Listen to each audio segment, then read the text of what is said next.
একটা লোক এসে আবু হুরায়রা রাদিয়াল্লাহু বলছেন যে শাকরা জুলি দেদাত বিয়ে সাল্লাল্লাহু আলাইহি সাল্লাম, একটা লোক এসে আল্লাহ নবীকে বলছেন, আল্লাহ নবী আমার অন্তরটা এত শক্ত, এত কঠোর, কাউকে আমি একটু কিছু দিতে পারি না। যতবার টাকা কর্জ চাই খালি বলি মাফ করো, ভিক্ষে চাইলে বলি মাফ করো। কর্জ চাইলে দিতে চান না কেন?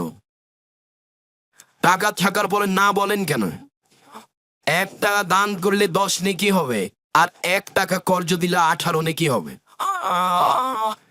বেশি কেন? কর্জ দিলে ঠিক মতো পাওয়া যায় না, এই জন্য সমাজের কর্জ উঠে গেছে, তখন মানুষ ব্যাংকে গেছে। লোকটার ছেলের হাত ভেঙে গেছে, আপনাকে বারবার বলছে ভাই যেন আমাকে 5,000 টাকা দেন, আমি ছেলেকে নিয়ে একটু মেডিকেলে যে আপনি দিচ্ছেন না কেন? কোন স্বভাব এটাই?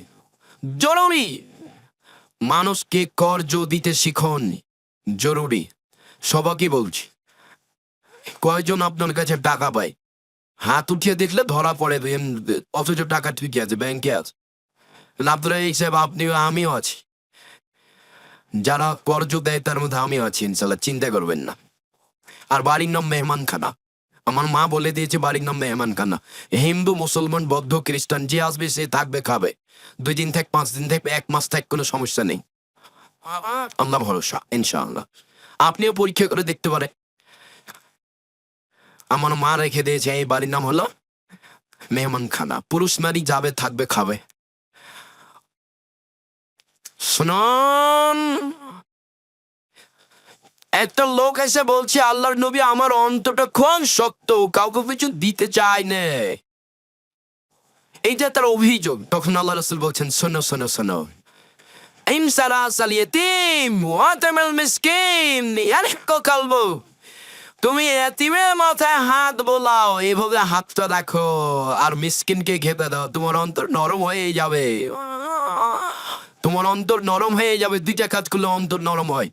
ফকিরকে দিতে মন চাই, সবসময় খান, সারাদিন বলছে মাফ করো, সারাদিন বলতে মাফ। সবাইকে যদি মাফ করো বলেন তো দিবেন কাকে? এখন স্বভাব, স্বভাব কেন এমন? স্বভাব কেন এরকম খারাপ? মানুষ যাচ্ছে দিবেন, 10 টাকা দিন, 5 টাকা দিন, 1 টাকা দিন, বাড়ি থেকে বের হবেন, টাকা নিয়ে বের হবেন। দেওয়ার জন্যই টাকা ইনকাম করেছেন, ব্যাংকে রাখার জন্য, শয়তানি করার জন্য, আড্ডা পিটার জন্য, জেনা করার জন্য, দিন-রাত মোবাইল ব্যবহার করার জন্য? বেটা শরম হয় না তোমার? লজ্জা হয় না? মুরব্বী আপনাকে অনুরোধ জানাচ্ছি, আপনি এই নীতি ত্যাগ করুন। ফকির মিসকিনকে দিতে শুবেন, জরুরি কথা। লোকটা এসে অভিযোগ করছে আমার অন্তরটা খুব শক্ত, কাউকে দিতে মন চায় না। তখন আল্লাহ রাসূল বলছেন 2টা কাজ করো, অন্তর নরম হয়ে যাবে। মনে থাকবে কি? 1 কাজ, এতিমের মাথায় হাত রাখতে হবে। 2, ফকির মিসকিনকে খেতে দিতে হবে, নরম হবে অন্তর। এমনিতে 2 হাত খুলে যাবে, ফকির মিসকিনকে দিতে মন চাইবে। তখন মনটা যাবে, রেখে যে কি করবো, যা আছে দিয়ে চলে যায়। হওয়া উচিত, শ্বাস বন্ধ হয়ে গেলে আপনার ছেলে আপনার জন্য করবে না, আপনার বাপের জন্য আপনি করেন না। আপনি অথচ আপনার বাপের কত ভালো ছেলে, আর আপনারটা তো দুনিয়ার বদ শয়তান। আপনারা তো 10 ভাই বোন, আর হয়তো আপনার ছেলে তোমাদের 2টা ভাই, একটা খানা কচড়া, দুনিয়ার বদ শয়তানি করে বলে আপনি গেলে আব্বু বলেন। সদাচরণ, ওয়াবুদুল্লাহ ওয়ালা তুশরিকু বিহি শাইআন ওয়া বিল ওয়ালিদাইনি ইহসানা ওয়া বিযিল কুরবা ওয়াল ইয়াতামা ওয়াল মাসাকিন। এবার এসেছে ফকির মিসকিন। রাসূল সাল্লাল্লাহু আলাইহি ওয়াসাল্লামকে জিজ্ঞাসা করলেন, আল্লাহ রাসূল মানুষের জীবনের সবচেয়ে ভালো কাজ কি? এটা হলো জিজ্ঞাসা।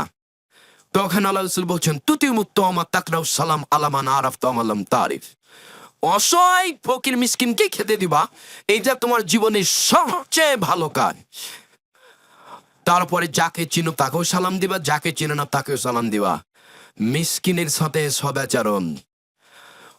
জারে জিল কুরবা জারির জন্য, নিকট প্রতিবেশীর সাথে সদাচরণ, নিকট প্রতিবেশী খুব কঠিন কাজ। নিকট প্রতিবেশী, দূর প্রতিবেশী। আল্লাহ নবী বলেন 4টে জিনিস আছে যার সুখময় জীবন তার, 4টে জিনিস আছে যার সুখময় জীবন তার, 4টে জিনিস আছে যার সুখময় জীবন তার। 1, আল মারাতু সলেহা, ভালো বউ, স্ত্রী। 2, আল জারু সলে, ভালো প্রতিবেশী। 3, অল মার্কাবুল হানি, একটা ভালো গাড়ি, নষ্ট হয় না। 4, আল বাইতুল ওয়াসে, প্রশস্ত ঘর, অন্তত মেহমান খানাটা। 4টে জিনিস আছে যা সুখময় জীবন তার। একটা লোক বলছেন, আল্লাহ রাসূল, আমি যে ভালো এটা কি দিয়ে বুঝবো? এটা একটু বলেন তো আল্লাহ রাসূল। আমি যে খারাপ এটা আমি কি দিয়ে বুঝবো? তখন আল্লাহ রাসূল বলছেন, চলে ঘুমাচ্ছ কেন তুমি? ঘুম তো একটু পরে তোমার হবেই। রেডি হও, জায়গা পরিবর্তন করো, এটা সরে আসো।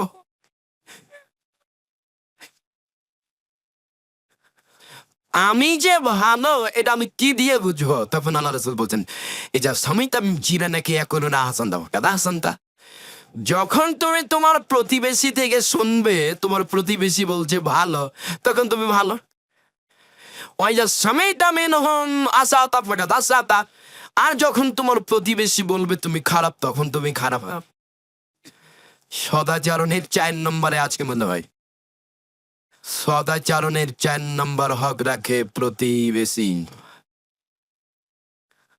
আল্লাহর নবী, আমি যে ভালো এটা কি দিয়ে বুঝবো? তোমার প্রতিবেশী যদি বলে ভালো তোমার প্রতিবেশী যদি বলে খারাপ তো খারাপ। আমি যখন প্রথমে বাসা করি ওখানে রাজশাহীতে, তখন আশেপাশের বাড়িতে খুব জোরে বাজনা বাজতো। তা আব্দুল্লাহকে বলতাম, আব্বু একটু বলো যে কম করতে বললো, তখন আরো বলতো যে আরো জোরে বাজা। এখন ঠিক আছে। আর এখন আবার এমন প্রতিবেশী হয়ে গেছে দুই একটা যে যদি বলেন ওখানে যাবে কেমন, তো বলবো ওর চেয়ে খারাপ মানুষ আছে কিনা কে জানি। কি যে করলাম জীবনে আমি কিছু বুঝতে পারলাম না, কিভাবে এমন হয়ে গেল। আমার জীবনে কোনোদিন মনে পড়ে না যে আমি কারোর সাথে তর্ক বিতর্ক করেছি। কাউকে গালি দেওয়া তো বহু দূরের কথা, আমার ছাত্র জীবন থেকে এখন পর্যন্ত বুঝে উঠতে পারলাম না এমন কেন হলো। আপনার মসজিদ আমি এসেছি, আপনি একেবারে মূর্খ, পড়তে পারে না তাকে দিয়ে খুতবা দিয়ে নিচ্ছেন। আমি বসে আছি, আপনি আমাকে বলতে পারেন না আপনার যে আমার উপরে কত রাগ, আমি বুঝতে পারলাম না। আল্লাহর কসম, আল্লাহর কসম, আল্লাহর কসম, 90 সাল থেকে নিয়ে এখন পর্যন্ত আমি কোনোদিন অপ্রয়োজনীয় বাক্য বলিনি। 90 সাল থেকে নিয়ে এখন পর্যন্ত আমি কোনোদিন কিসসা কাহিনী বলিনি। আমি আপনার কি ক্ষতি করেছি তা বুঝতে পারি না। আপনি আমাকে সাহস করে একটু বলতে পারবেন না যে আপনি খুতবাটা দেন? বুঝে উঠতে পারলাম না সদাচরণ কোথায় হারালাম, কিভাবে সদাচরণ হারিয়ে গেল বুঝলাম না। সাহাবী এসে বলছেন, আল্লাহর নবী, অমুক মহিলা বেশি বেশি দান খায়রাত করে, বেশি বেশি সালাত আদায় করে, বেশি বেশি সিয়াম পালন করে, তবে প্রতিবেশীকে কষ্ট দেয়। গায়রা না তুজি জিরা না হাবেলিসানে মুখ দিয়ে প্রতিবেশীকে কষ্ট দেয়। তখন আল্লাহ রাসূল বলছেন, হিয়া ফিন্নার, ও জাহান্নামে যাবে। নিকট প্রতিবেশী, দূর প্রতিবেশী, 3-4 বাড়ি পরে যে আছে সে দূরের প্রতিবেশী, তার সাথে ভালো আচরণ করতে হবে। প্রতিবেশী ও জারি জুনুব ও জারি মিল জানবে সাহিবি মিল জানবে, চলার সাথী, একসাথে চলছেন বা গাড়িতে উঠেছেন, একটা লোক অটোতে আগে থেকে বসে আছে, আপনি বসে আছেন, একটা লোক উঠেছে, তাড়াহুড়া করে উঠছিল, ওর ব্যাগটা আপনার মাথায় লেগে গেছে, আপনি চট করে বলছেন কপালে চোখ নাই দেখতে পান না। এখন স্বভাবে কথা বললেন কেন আপনি? কেন বলবেন এই কথা? ও কি মেরেছে আপনাকে জেনে শুনে? ও খেয়াল করতে পারেনি ব্যাগটা আপনার গায়ে লেগে গেছে, আপনার তো রাগ কেন? আপনার রিক্সাওয়ালার মতো আচরণ, নোংরা আচরণ কেন? রিক্সাওয়ালার রিক্সাটা আরেকজনের সাথে একটু লেগে গেছে, এই যে গালি দিল, একটা আর একটু পর আরেকজনের সাথে লেগে গেছে, এই যে গালি হয়েও দিল। মনে হচ্ছে সবাই পণ্ডিত আর সবাই একজন আরেকজনকে গালি দেয়া করে ভরে দিচ্ছে। আপনার স্বভাবে এরকম কেন হবে? রিক্সাওয়ালার সাথে আপনার গন্ডগোল হয় কেন? 2 টাকার জন্য শরম হয় না কেন? শরম হয় না কেন? রিক্সাওয়ালার সাথে গন্ডগোল করেন কেন? গাড়িতে উঠলেই প্যাসেঞ্জার সুপারভাইজারের সাথে, কন্ডাক্টরের সাথে আপনার অত গন্ডগোল কেন? 2 টাকার জন্য, 5 টাকার জন্য ওকে আপনার সব টাকা লুটে নেবে? ঢাকা শহরের নাম বলছেন একটা লোক, ও রিক্সায় উঠলো, আমি উঠলাম। তা আমি বললাম যে ভাই একটু চুক্তি করে উঠলেন না যে? তখন বলছি যে নেমে ও ঢাকা যা টাকা যাবে দিয়ে দেবো, কেমন সবই টাকা নিয়ে নিবে নাকি? রিক্সাওয়ালার কত টাকা নেবে? ওই ওর কাছে হয়তো অনেক টাকা আনছে, তোকে সবই চাইবে। চাইতে হলে 100 টাকা চাইতে পারে, 500 টাকা চার মতো তো রিক্সাওয়ালাই নেই। তো রিক্সাওয়ালার সাথে আপনার গন্ডগোল হচ্ছে কেন? কোন সমবেতে উপস্থিত যতদিনই ভাই বোন আছেন আপনাকে অনুরোধ জানাচ্ছি, জীবনে কোনদিন গাড়িতে উঠে রিক্সায় উঠে মানুষের সাথে গন্ডগোল করবেন না। চেয়েছে 20 টাকা, আচ্ছা 10 টাকা নয় বেশি চেয়েছে, কত ক্ষতি হতে পারে? এখনই সিগারেট কিনতে যে কি যে সিগারেট কিনেন আর কার সাথে কি চা পান করে কি করছেন তার কোনো হিসাব নেই। বন্ধু বান্ধব নেই, খেয়ে শেষ করছেন তার হিসাব নেই।